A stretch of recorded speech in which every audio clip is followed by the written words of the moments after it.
raising a fourth pillar up, and that's learning spaces.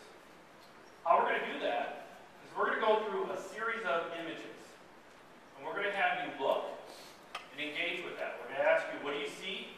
What do you think of these spaces? And we're going to talk through them. And then towards the end, we're going to look at the design principles that make up those spaces. Some of these spaces are very traditional. Some of them are highly progressive. And we're going to look at the design principles behind each. So, we're going to go ahead and get started right now.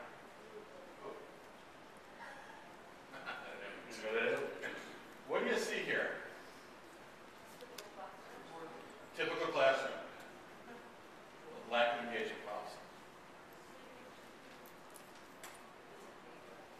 Disengagement. Take a look at the space. What do you see? What do you, in terms of the space, what do you see? What's that? Space is space. Space is space. Space is space. Okay. They're separated. They're segmented out. There's space within the space. They're segmented out. They're separate. Individualized. Okay. What else? Also very crowded. Cluttered. Very crowded, cluttered kind of feel? Yeah. Okay. It's not collaborative. Could it be collaborative? Okay. Sure. All right. This, anything else you want to add to this? Yeah. It's linear. Linear nature. Is this our current reality in most schools? Yeah, this is what we're faced with, right? This is what we have at our disposal. And does it limit what we can do with our kids in terms of the kind of learning that is taking place?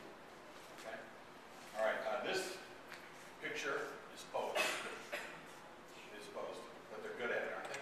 Yeah. So, okay. That's the first one. So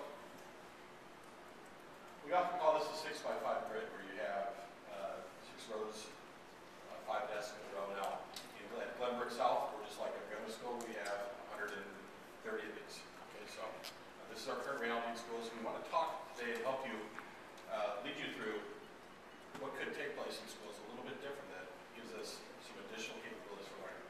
How about this? What do you see here? We're going back to the linear. What else? Computer lab. It is a computer lab.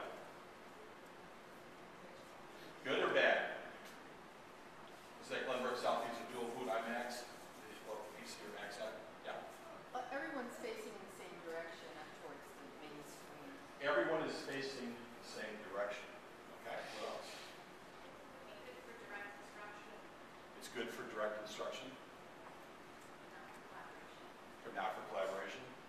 When you talk with kids about this space, they will tell you that this is inherently isolating. They look forward at a screen. They don't see the classmates.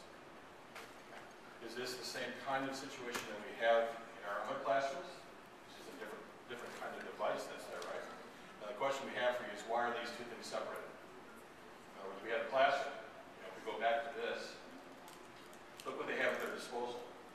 They've got, they can't raise their hand, or they have to raise their hand if they're going to talk, right?